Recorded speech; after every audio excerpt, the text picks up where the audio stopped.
Happy Valentine's month, everybody. I'm the Sliders Review, and I'm here today to share with you some of my favorite Valentine's Day episodes from TV shows or even movies.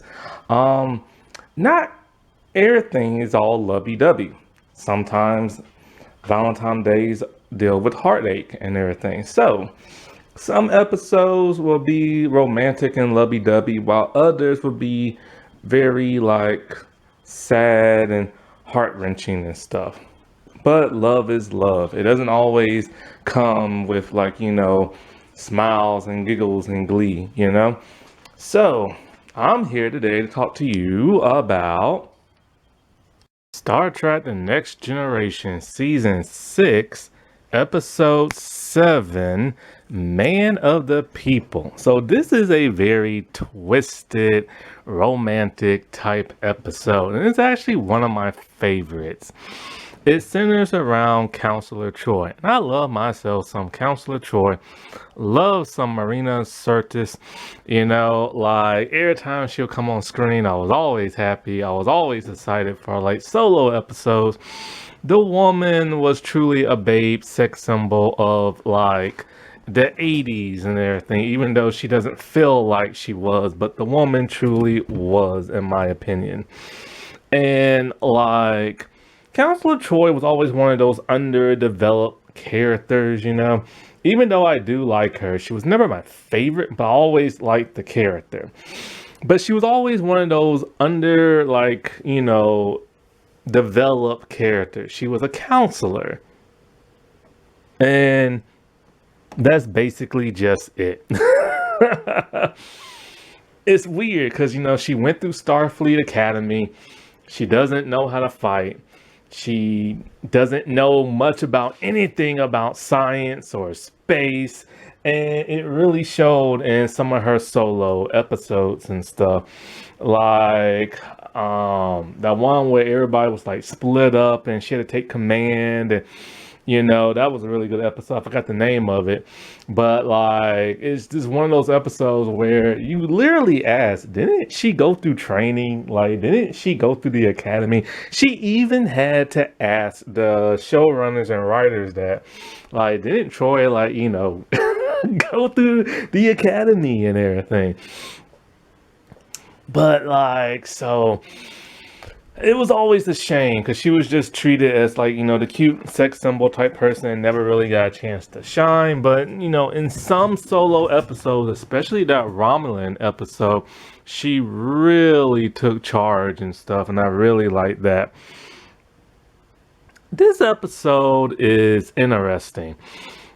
It was an episode that was rushed in the writing, they said, in production, and you can kind of tell, because some things just aren't hammered out properly.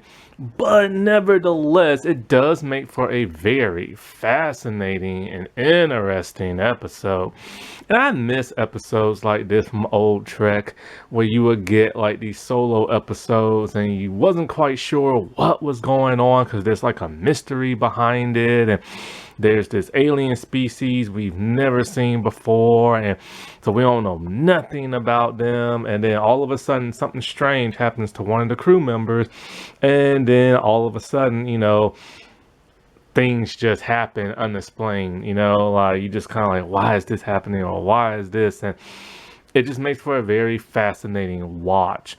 And I decided to add it to the Valentine's Day episode theme because even though love is technically part of the theme, yes, also seduction and stuff like that, and jealousy, and and wanting to be with somebody, and you really get to see this out in the Troy character. Even Marina said she played this kind of she'll look into a mirror, she'll see Troy, but then all of a sudden something would take over, and she's more this witch type character, and saying naughty stuff, doing naughty stuff, and and the way she played it, you could tell she played it like that. It was just the long stare she would give, and her contemplating what's going on. And I really like that. Like she conveys so much emotion just by like staring adrift from like the screen, the camera,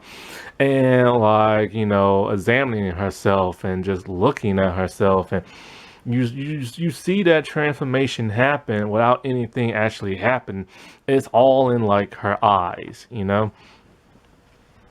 And so this episode,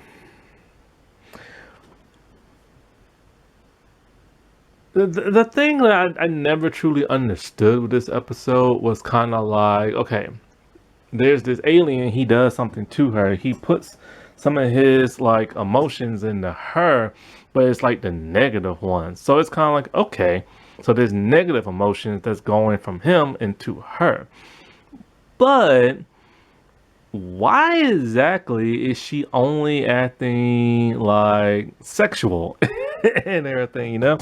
Like that's never really explained. Like I never understood that, and that's part of the rush nature of it. Shouldn't she be acting like angry? Now Voyager used a very similar episode that they copied from this, which they did a heck of a lot better when somebody's anger like emotions travel into like another. And that was when they actually had time to hammer stuff out and see the mistakes that they made in this episode. Now, I read that Screen Rant, they ranked this as kind of like, oh, what number was that? I don't really remember, but it's like one of the top romantic episodes of like, no, I don't think it was this. I think it's the other one. This is one of the darkest episodes. They said it's ranked high in one of the like, darkest episodes there is.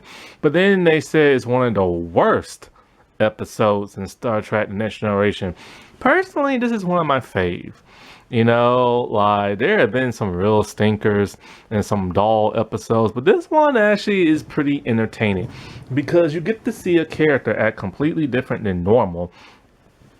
There's this weird internal, like, change metamorphosis with this character, and then it starts to be a physical metamorphosis with this character. And to me, I just find that very interesting, and it's always nice to have a solo episode on the character who really doesn't get that many solo episodes and stuff.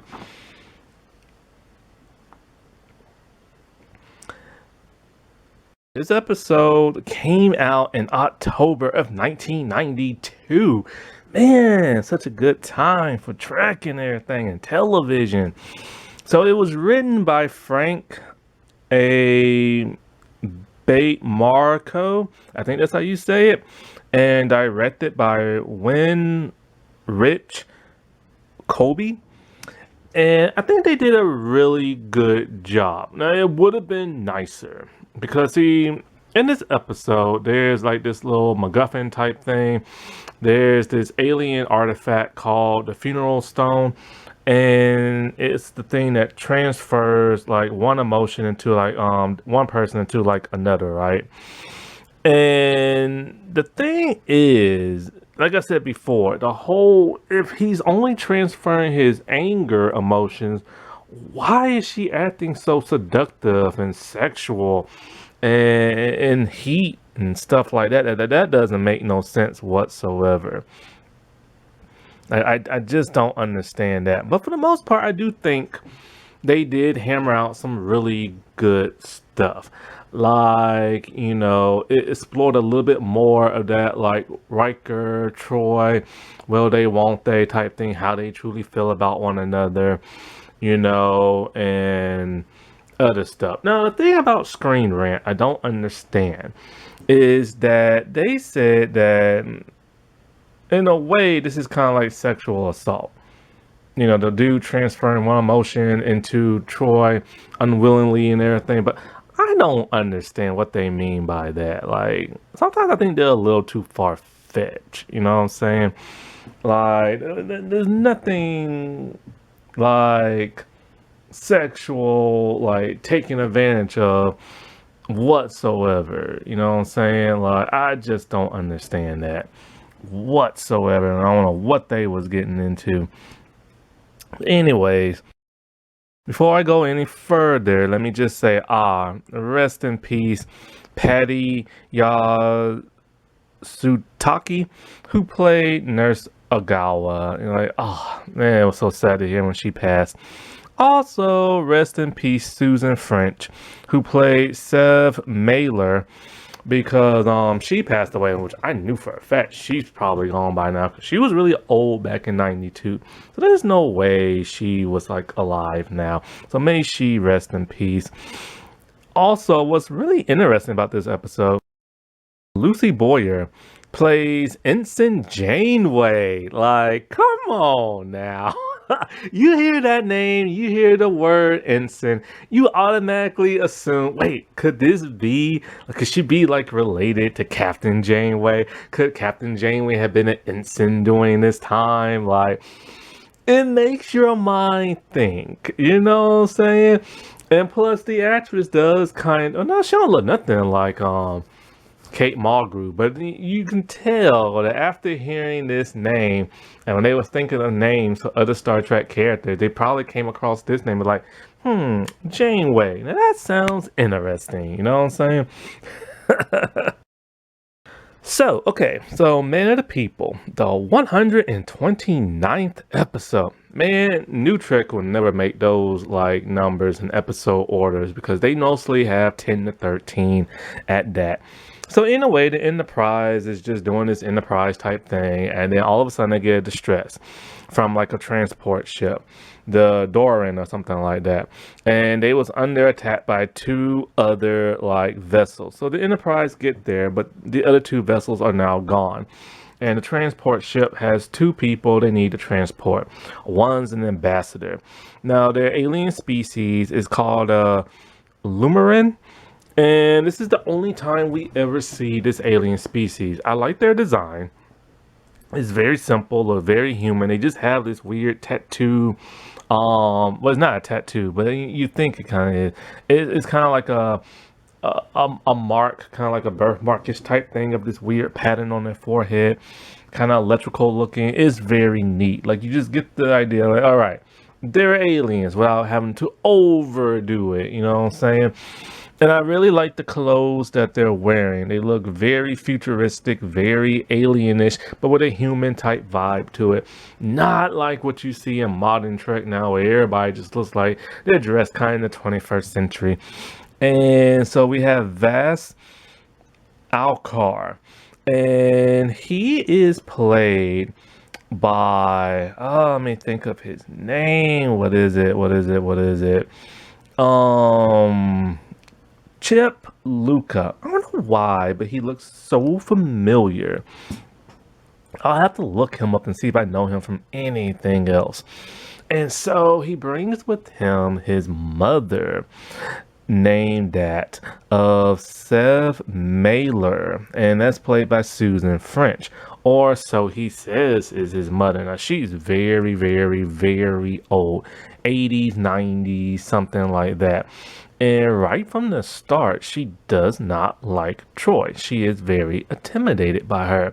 Talking about, I see the way you're looking at him and you can't have him and all this other weird stuff. And it's just kind of like, man, that's one overprotective mother. Now, the Lumarins, they are telepaths, but we never truly get to see their telepathic abilities and stuff. But they're very different from that of the Beta Z. So Troy and this species can't talk inside their head. That would have been neat to see. I do like some telepath type stuff, you know what I'm saying? And so in the episode, you have Troy and Crusher, just chatting it up like girls and everything. I always liked the two friendship that these two had. Like, they always seemed like chummy buddies, which, of course, in the writing perspective, they had to be because they was only two females left on the show. And talking about how she gets get a weird vibe from like the mom and, other stuff like that. And so at some point in time, her and like Alcar, they're like doing like wars, like Klingon, is it martial arts, calisthenics or something like that, for like a very bombastic warrior like species. they have a very chill, like almost taekwondo-ish kind of martial arts and everything, which was kind of odd. Now, Worf doesn't get to do much or say much in this episode, and neither does Data and like Geordi and stuff. So Alcar, he's an ambassador and kind of like a peacekeeper and everything. He has to quell a dispute on his home planet, I think with another alien species, or maybe just his species and just two different fractions and stuff. And this is why he's the man of the people. Like only he can like do it, you know what I'm saying? Like he's supposed to be like so skilled and this and that. He has a very calm demeanor about him. And so then all of a sudden, his mother dies of natural causes.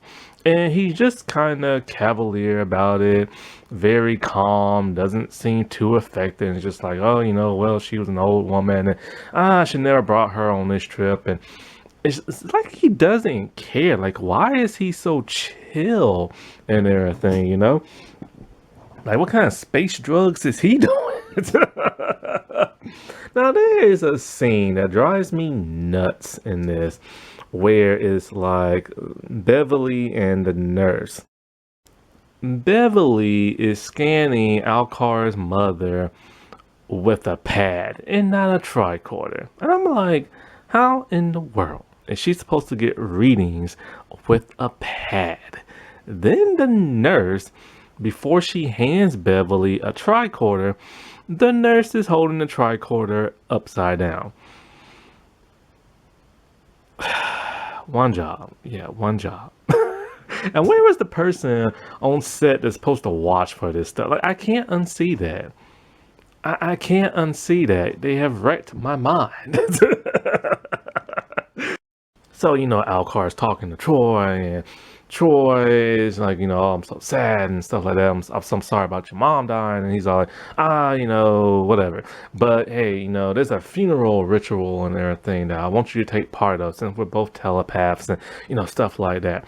So with some like early 1990 like CGI, they have these two dark stones. He's reading his incantation. He has her repeat it. Then, unbeknownst to her, the stones like glow because her eyes are closed and they touch stones. And then, for us, the viewer, we're kind of like, why are these stones glowing? Like, what's going on? Like, it can't be good. And so, like, then when she touches his stone, her stone, her eyes just open up, and I'm telling you, man, I love her eyes. I love her expression, the way she acts with her eyes and everything.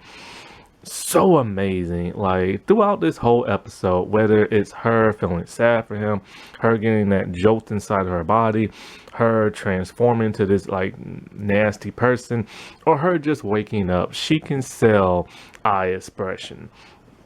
So we know something's gonna happen, but we don't know what yet.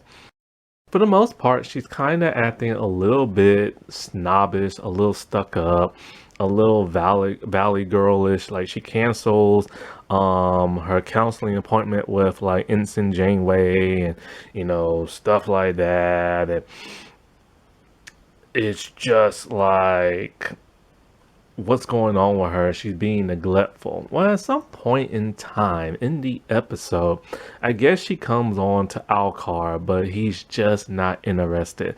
And like a woman scorned, she's hurting inside. Like, why doesn't this guy like me? What's wrong with me? And so at some point, she like invites she's in the what's that thing called? um I can't think of it.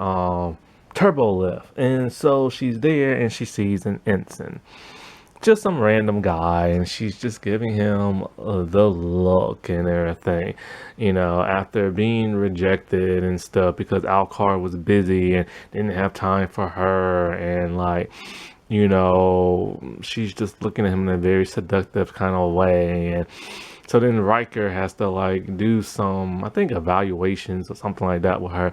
And he comes into her room and she's dressed very seductive, like in a nightgown type thing, but in a very alien looking way and not a 21st century kind of way. Or back then, a 20th century kind of way. And he's happy to see her. He's gonna like, hey, like you dressed up for the occasion in his head. And then all of a sudden he turns. Greatest response ever. The ensign sitting on her bed jumps up and like, sir. And Will's just kind of like, what the heck? And then he leaves. The instant leaves and Will's just kind of like, oh, I'm sorry to disturb you and everything, showing he still has feelings for her and stuff. You know, after all they've been through, he still cares about her, even though he messes around with so many female aliens and stuff. And she's just kind of like, you know, jealous and everything. He's like, no, and everything. So, of course, she doesn't like hearing that. And so, like, at one other point in time, like, I can't remember when exactly this happens, but like, she's talking to Ensign Janeway, and I still can't get over that name, dude. Like, if only we would have known, like, a few years later, there would be a Captain Janeway. And so, like, Ensign Janeway's just whining and whining about some guy she works with, and Troy is just being a snob and everything, and just completely insults the woman to her face in a very nice, kind of calm way. Not in a nasty, sassy kind of way, but just kind of like a good girl, like, you know, maybe he's tired of you whining and everything. It just looks at the woman and is all kind of like, maybe there's something wrong with you. And everything. By this time, Troy is constantly just like changing now. She's constantly changing her hair, changing her outfits into more seductive like dresses and stuff. And still, once again, I appreciate that alienish type look. Now, sure, a lot of dresses look like that now, but back then you really didn't see stuff like that, especially me being a kid. And she goes to like 10 Ford, and Data's talking to like Riker and stuff, and Troy just comes in all seductive, kind of like Catwoman did in Batman Return at that banquet. And she goes to Alcar, and of course he just rejects her once again. And Data has the funniest lines, all like, Counselor Troy has altered her appearance. See, this is how comedy should be done in Trek. Not over the top. Like, when it's over the top and deliberate, then it's just the worst. But when it's just nonchalant and, you know, from a very dry character, it's the best. So Will takes her out of there because she's making a scene. And at one point, she kisses him, and he starts to really like that. Once again applying, he still has feelings for her. And so they're kissing, and she takes her hand, because she has long nails, and she scratches the crap out of his face and neck. And there's some deep scars with blood and stuff. And he's all like, what the heck? And he just runs out of there. But then she's all like, please don't leave. And then she just gets like really angry. And then at one point, when she starts changing more with the whole Alcar thing, she just literally lets out like this horrifying scream because she wants to go with him to his home planet and help delegate what it is, you know, he has to do. But she just wants to be with him, and he rejects her. By this time, she's looking older and stuff. Hair is turning more gray, and she just lets out this curdling scream and everything. And so I forgot to mention Crusher, because she's in this episode. So I mentioned her before when she scanned the dead woman. And so she tells Picard that there's some weird neurological energy coming from the woman and everything. She wants to run an autopsy. But Alcar tells her, hey, our species got these rules, you can't do that. So Picard's all like, you gotta obey their wishes and stuff. And since they ain't gonna harm the crew, just don't do it. And so one time she's in engineering with Geordi, and she's starting to, being her, I can't just let this go. Like, I'm still reading these neurological like signatures all over the ship, and she don't understand what's going on. And so as she's healing like that will, which I miss those old medical tools with little, like sometimes they're lasers, sometimes they're just a glowing light, and and she's just like healing him and everything, and he's telling her, you wouldn't even recognize her, she's so like different now and everything. And so I can't remember, I think they ask like where she is and stuff, the computer and stuff, like, where's Troy? Because with what Riker says and what Beverly has a suspicion about, she knows there could be something in everything. And so like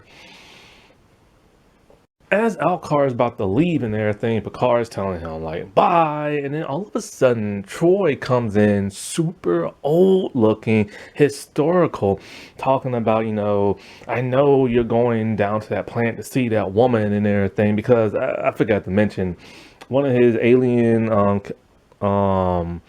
comrades and everything, Liva, is going to help with the delegation and stuff like that. And Troy can see just how young this woman is and acting just like his mother and everything.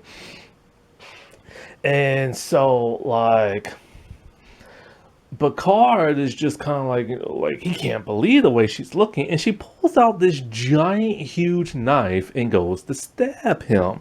Now the knife makes you think, where did she get this giant knife from? This thing looks like a Klingon knife or a Kardashian knife, something like that. Like, where did she get this thing from? And so, like, she ends up stabbing Picard by mistake. And next thing you know, like, and they're all in sick bay, Alcar pretty much confesses, what he did. So while in sick bay and they're scanning her body, she is like aging, right? And then so at some point, Beverly had ran a scan on Alcar's supposed mother, and because those neural energy was high levels in her, just like they are in Troy. Turns out Alcar's mother isn't even his mother, and she has the she has the body of like or the appearance of like a 90-year-old woman, but the body inside of like a 30-year-old or something like that, right? And so um they go down to the planet and they get Alcar, and he pretty much just, confesses to Picard. Basically, well, he takes Worf down with him, which Worf is no help. Worf literally gets subdued by 2 security officers. But anyway, Alcar literally confesses that, like, he found out a long time ago he has the ability to transfer his emotions into, like, another. And he transfers his anger emotions into people so that he can be a better delegate and everything. And so he normally does it with his own species, but the woman who was pretending to be his mother, she died way too soon. So he needed somebody right then and right there. So Troy, being a telepath, he chose her.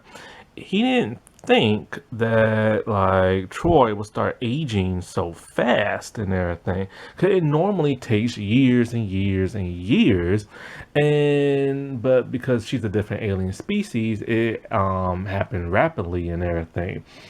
And so Picard's like, look, you gotta reverse this. And he's like, nah, I'm never gonna let her go. I'm gonna keep doing this until she croaks and everything. And so he pretty much has Picard kicked off the planet.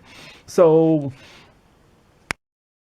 Picard and Crusher, they decide, or actually it's Crusher, she decides, hey, look, the only way that this can be reversed is that Alcar has to reverse it by taking on like another, So he has to think Troy is dead. So Crusher is gonna kill Troy and revive her as long as 30 minutes doesn't pass and everything, right?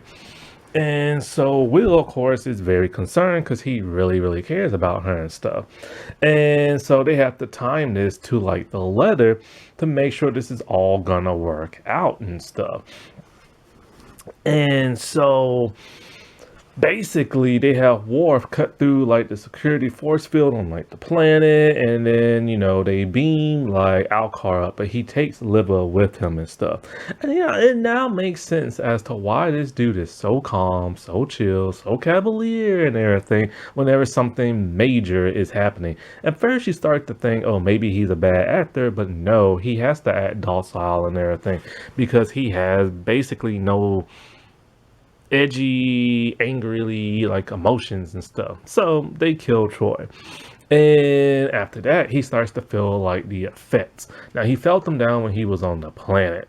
And so this is when Picard then has to call him up and be all like, look, Troy's dead and everything, blah, blah, blah, blah, blah. You're coming here whether you want to or not because we cut through your security force field. And so this is when he asks for Liva to come with him. He's in the quarters. He's going to do the ritual with her. And she has no idea what's going on. He lies to her and stuff, but it's getting too late for Troy, so they have to start reviving her. And so once he starts doing the ritual, he is unable to do it because all of a sudden Troy starts to wake up, and then they teleport the woman out the dude's quarters, and Worf comes in with security, and the dude croaks on the floor. Troy wakes up with her hair looking gorgeous and everything, like a queen. It's long, it's curly, it's wavy, it's flowing down her shoulders. Even though it's a wig, I thought it was her real hair back then. And she just opens her eyes and with the great expression. Will's looking down at her, and he said, how he's happy that, she's like back and everything. So basically, I think, what is it? Like Troy and Crusher is probably talking. I can't remember at the end. Or Troy and somebody's talking. And they're basically just talking about like once, like, he tried to do the ritual on somebody else. Like, that's when like, she was able to be free. And then once he was not able to make contact with the other woman and everything, all those angry emotions went back into him and he turned super old and then he died. Now the writers said they had the heck of the hardest time trying to figure out how to reverse this thing, and they went through several drafts, but because it was rushed and everything, that's what they came up with. So this was a very twisted, dark episode that I really wish they could explore just a touch bit further and everything. I added it for Valentine's Day because everybody's in love with Alcar. The old woman, Troy seducing the ensign. She's making moves on like Riker. Riker is like still likes her and stuff like that. It's just one of those dark, twisted, romantic Valentine's Day episodes that is done pretty good in my opinion, and no, it is not the worst episode ever. Now, wasn't that romantic? Or depressing, depending on what kind of video I just talked about. Okay, well, happy Valentine's Day, everybody, and bye.